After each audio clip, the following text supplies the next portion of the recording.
A lone stagecoach rattled over the ruts of a sunburned road, its iron wheels shrieking as if protesting every turn. Dust rose in choking clouds, clinging to coats, bonnets, and boots, and by the time the driver pulled the reins before the crooked line of buildings that made up the town, the world itself seemed baked into shades of ochre and red. Out stepped a woman the place had never seen before. Silk skirts brushed against the grit, boots polished enough to catch the faint glare of a pitiless sun, a hat trimmed with ribbon that had no business in a land where the wind shredded fabric like paper. Whispers began before her foot even touched the ground. On the boardwalk, men leaned against cracked posts, chewing tobacco and grinning wide. Women in faded calico clutched baskets and whispered to one another, their eyes sharpening with the thrill of something new. Laughter burst from a knot of boys darting from the livery stable, high-pitched, mocking, cruel in its freedom. "City girl won't last a week," someone muttered loud enough to be heard. She lifted her chin, though her stomach twisted. For 3 days she had rehearsed this moment, telling herself she would not flinch, she would not shrink. The stagecoach rumbled off behind her, taking with it the last connection to St. Louis, to polished parlors and familiar streets, to a world that had spit her out and forced her here. Alone on the cracked street, beneath the stare of 100 eyes, she forced her gloved hands to steady. Would you have dared step into a place where every stranger judged you with one glance? The town itself looked ready to collapse under its own weight. Storefronts leaned like old drunks, shutters rattling in a wind that carried no coolness, only the sting of sand. A water trough stood half empty beside the general store, its surface murky and green. Signs for boarding house, blacksmith, and dry goods hung askew, their paint bleached by years of sun. At the far end of the street, a church steeple leaned against the sky, as if weary of pointing heavenward. She stepped onto the boardwalk, each click of her heels an invitation for more laughter. A man lounging at the saloon doors tipped his hat, though his grin was all teeth, no courtesy. Well, look what the wind done blew in. Ain't she something?" The crowd chuckled, and another man called out, "You'll be gone come Sunday. Them pretty boots'll melt in the dirt." Her pulse hammered, but she would not let them see. She turned her head toward the saloon, where the man blocking the door stepped out further.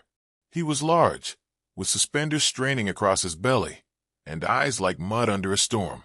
"This here's no place for lace," he said, his voice carrying across the street. "Better run on back east before the coyotes chew up what's left of you." The crowd roared with laughter. Her throat burned, but she drew a long breath and let silence be her answer. He stepped closer, expecting a retort, perhaps even tears, but she simply walked past him as if he were no more than a porch post. Her pride trembled under the weight of every jeer, but her stride never broke. In the corner of her vision, she caught him. A gaunt figure standing beside a wagon wheel leaned against the smithy wall. His shirt was sun-faded, his trousers patched, his boots coated in dust thick enough to hide their age. Yet his eyes, shadowed beneath the brim of a weather-beaten hat, held no ridicule. They followed her with something quieter, harder to name. Not pity, not amusement, something steadier, like the gaze of a man who knew the weight of being judged and bore it still. She entered the boarding house, and the air inside was hot and stale, but at least it closed off the laughter from outside.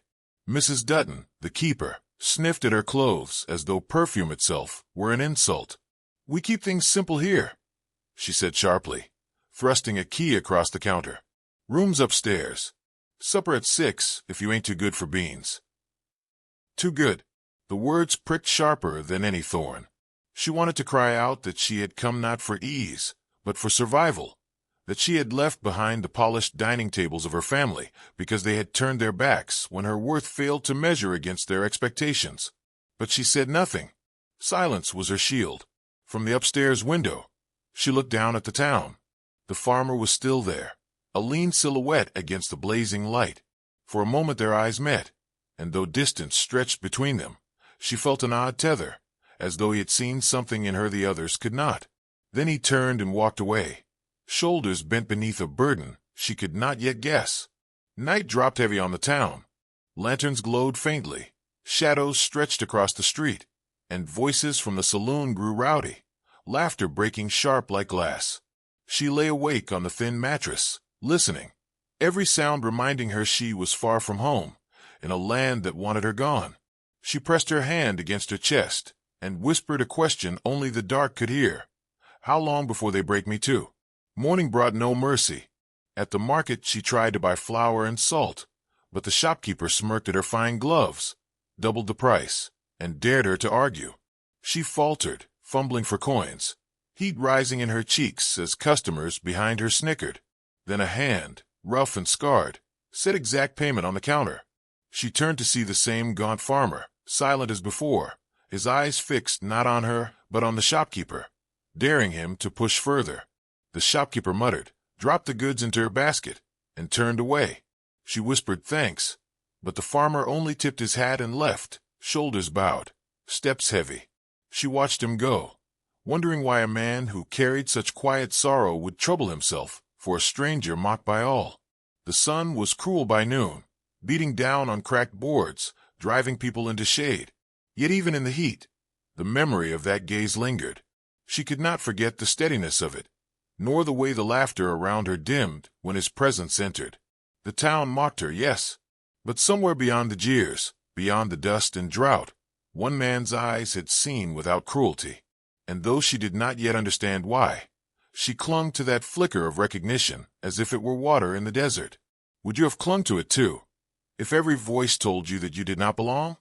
The boarding house walls seemed to lean inward at night, pressing against her ribs with every creak of the timbers. Whispers leaked beneath the door, laughter climbing the staircase after drifting in from the saloon, voices amused at her expense. Fine feathers for a crow's nest, someone said once, loud enough that she knew it was meant for her ears. She lay rigid in the narrow bed, telling herself she had crossed 2,000 miles, not to retreat now. Yet in the shadows, doubt stalked closer than sleep. Morning returned her to the market, where every transaction felt like another test she was destined to fail. The merchant weighed flour, salt, and beans, but his scales tipped like dice in a gambler's hand. $2 more, he said, his tone smug, his eyes daring her to contest it. She faltered. Her family had trained her in etiquette, in dance, in the art of smiling while swallowing disappointment, but not in the tricks of men who saw desperation as opportunity. A heat rose along her neck as the coins in her purse rattled far too few. Behind her, customers shifted, entertained by the city woman out of her depth. A hand reached past her shoulder and dropped exact payment onto the counter. She turned, startled, and found herself face to face with the farmer she had seen before. He was gaunt as ever, his eyes sunken but steady. The merchant looked from the scarred hand to the stern set of his jaw and decided against arguing.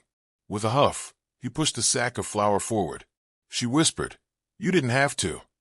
"I don't stomach cheats," he said curtly. His voice was low, hoarse, as if unused to speaking more than necessity demanded. Without waiting for her gratitude, he turned and walked out into the glare of the street. Something in his manner stirred her curiosity. He hadn't helped her out of kindness. He hadn't even looked at her. It was as though her presence was incidental.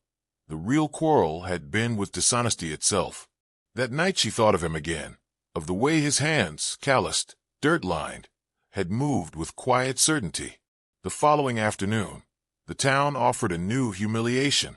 She was leaving the tailor's with mended gloves when a band of riders thundered in. They were young, broad-shouldered, laughter spilling from their mouths like liquor from broken bottles. "Brothers," someone whispered. 4 of them. The Madocks.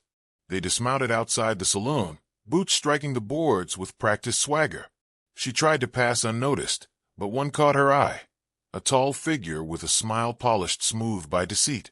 "Well now," he drawled, stepping into her path. "Seems the desert sprouted a rose." His hat tilted back, showing sharp cheekbones and sharper intentions.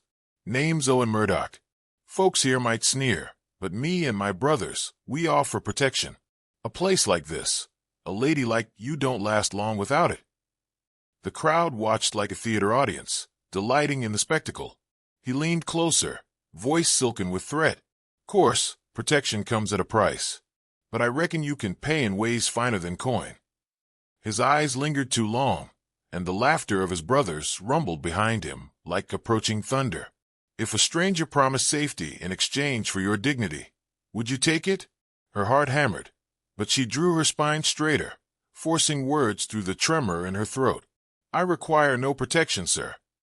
She stepped aside, but his hand shot out, lightly brushing her sleeve, a gesture more insulting than forceful, as though claiming possession. Before she could recoil, a voice cut through. She said no. The farmer stood a few paces away, shoulders squared though his frame looked too thin to withstand a storm.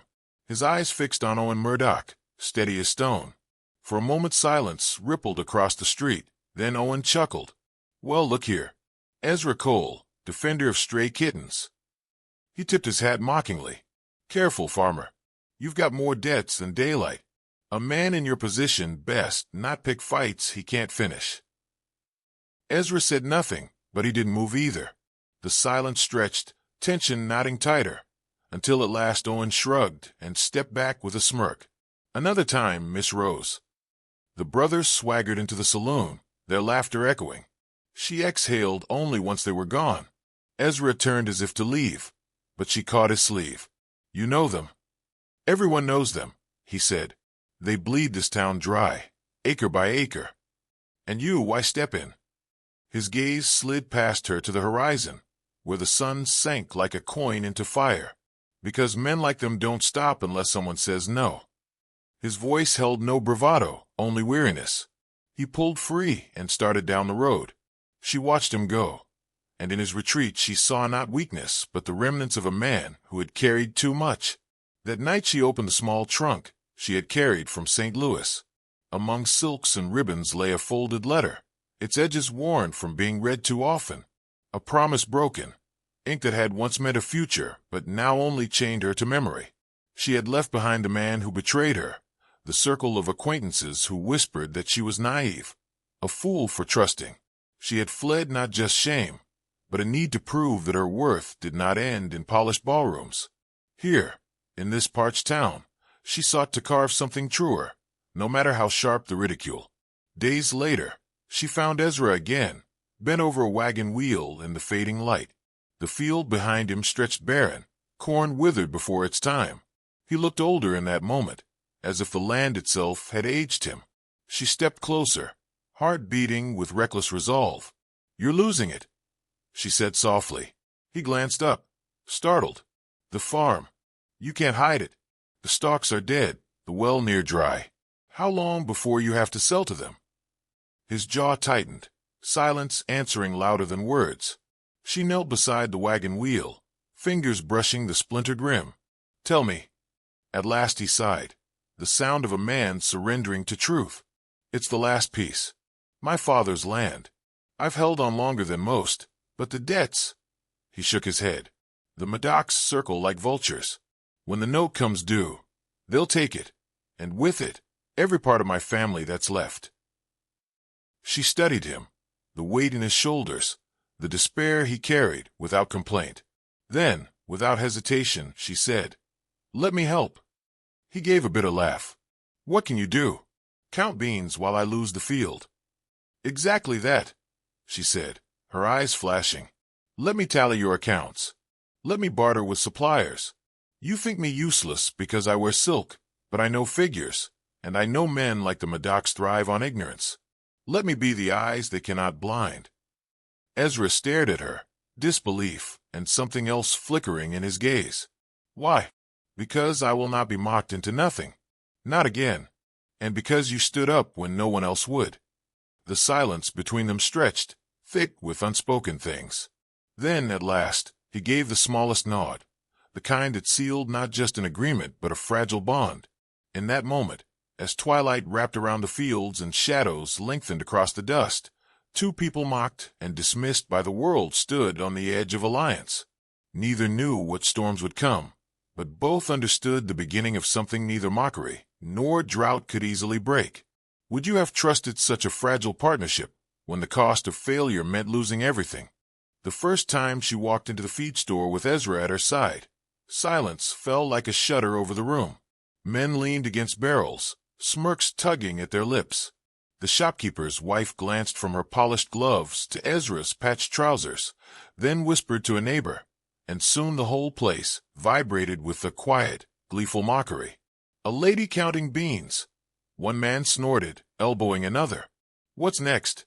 She gonna drive the plow? Laughter followed, sharp and biting.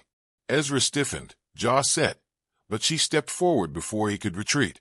Her eyes, once accustomed to chandeliers and parlors, swept across ledgers stacked behind the counter. She pulled one free, flipping through with a precision that startled the merchant himself. Numbers spilled across the page, inflated figures that glared like thieves caught in daylight. This column, she said, voice calm but cutting, charges him twice for the same feed last spring. And here, your weights for flour rise each month though the sacks grow smaller. Explain it, or strike it. The shopkeeper sputtered, color draining from his cheeks. Ezra blinked as though he hadn't expected her to speak, much less flay a lie so cleanly. Behind them, the laughter faltered. For the first time, the mockery bent toward unease. She set the ledger down with a snap. We'll pay what's owed. Not a cent more. When they walked out, the sack of flour heavier than expected, Ezra kept glancing at her as if she were a stranger. Finally, he said, You saw what I couldn't. You didn't look, she answered softly. You were too used to losing. Word spread through the town faster than wildfire on dry brush. Some laughed louder than before, calling her the farmer's clerk, a city woman with ink-stained fingers who thought she could change the way the West did business. But others watched more quietly now, whispering about the look on the shopkeeper's face, about the way she hadn't flinched when men jeered. Respect flickered like a match in the dark, small, wavering, but alive. Ezra began to bring her everywhere. At the cattle auction, she whispered numbers in his ear, catching when bids were false or meant to drive up prices. At the grain mill, she measured sacks with her own hands, ensuring no trick of weight. Again and again, she proved herself, until even Ezra, who had spent years expecting disappointment, began to look at her with something dangerously close to belief. But belief breeds enemies. The Murdoch brothers had been circling Ezra's land for months, waiting for him to buckle under debt. Now they saw her standing beside him, undoing their hold thread by thread. Owen Murdoch, with his silver smile, watched from the saloon porch as she walked past one evening, her skirts dust-stained from work, but her chin high. A clever little dove, he murmured to his brothers. Too clever. A woman who cuts rope best not be left near the herd. The next morning, Ezra's well was dry.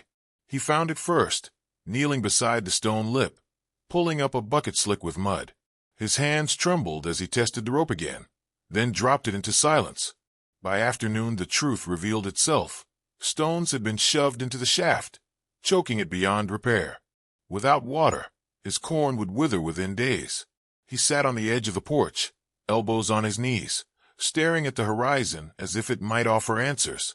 She stood beside him, throat tight. The field stretched pale and brittle, every stalk a reminder of what they stood to lose. This is the end, he said finally, voice hollow. A man can fight debts, he can fight drought. He can't fight both without water. Then we'll find water, she said. His head jerked toward her, eyes burning with despair and disbelief. You don't understand. They've done this before. Not to me, but to others. It's how they take land. They'll come with papers, with sheriffs in their pocket, and I'll have nothing to show. You should leave now, while you can. Would you walk away from a fight that wasn't yours, or stand beside a man with nothing left to lose? She crouched so that her face was level with his. Dust clung to her hair, streaked her dress, but her eyes held steady. I came here because I was tired of running from men who thought they owned my life. I won't run again. If you're ruined, then I'll be ruined beside you. But I will not leave. The word struck something deep within him, something buried beneath years of silence. He looked at her as if for the first time, seeing not silk or polish, but defiance, raw, unyielding.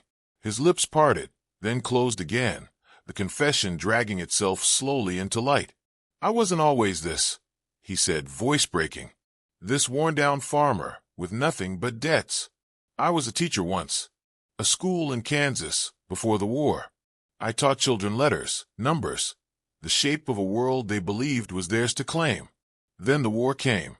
I marched with a rifle, and when I came back, the school was gone. Burned. My wife was gone too. Fever in the winter. All that remained was this land, my father's gift. I tried to keep it alive, but each season stripped me further. I thought maybe if I worked hard enough, the man I used to be might return, but he never did. His hands trembled as he stared at the cracked boards of the porch. No one sees more than what I've become. No one until you. Her chest tightened, a pang of grief for the life he'd lost and the burden he carried alone. She reached out, her hand covering his, callous against softness. You are still that man, she said firmly. Maybe bent, maybe scarred, but not gone. And I see you, Ezra. All of you. He lifted his gaze, eyes wet with something he had long thought drained from him. Gratitude, perhaps, or hope, raw and dangerous. They sat together in silence as the sky deepened to twilight, the first stars pricking through the velvet dark.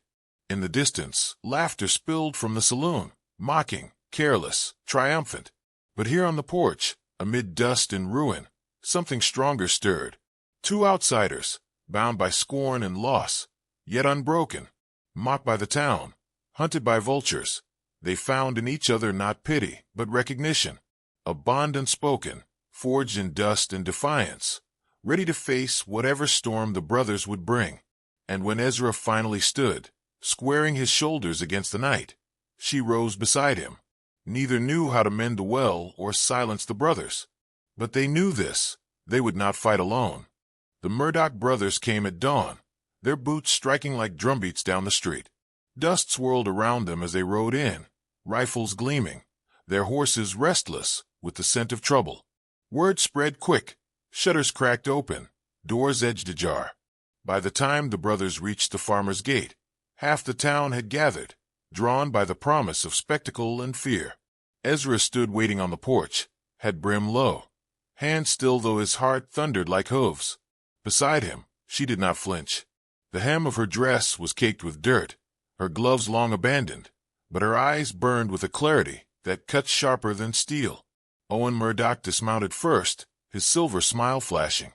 "Today we settle accounts," he announced, waving a sheaf of papers for all to see. "This land is ours. Ezra Cole's debts are long unpaid, his well dry, his fields dead.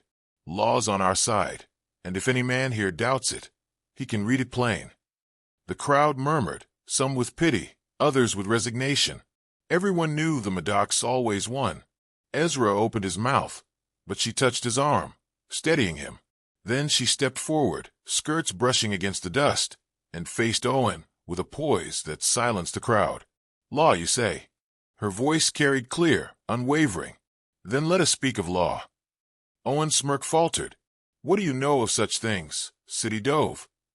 She drew a folded packet from beneath her shawl, its pages inked and stamped, edges creased from nights of study. "Enough to see your fraud. These contracts you forced on farmers are void. Inflated interest, falsified weights, clauses signed under duress." She slapped the papers against the trough, the sound sharp as a pistol crack. "My father was a railroad negotiator. I grew up with contracts in my hands while you were still cheating at cards. And I tell you this, by every measure, your claim is dust." Gasps rippled through the crowd. The brothers stiffened, eyes narrowing. Owen's charm slipped, revealing the wolf beneath. "You dare stand against us," he hissed. "I stand for truth," she answered.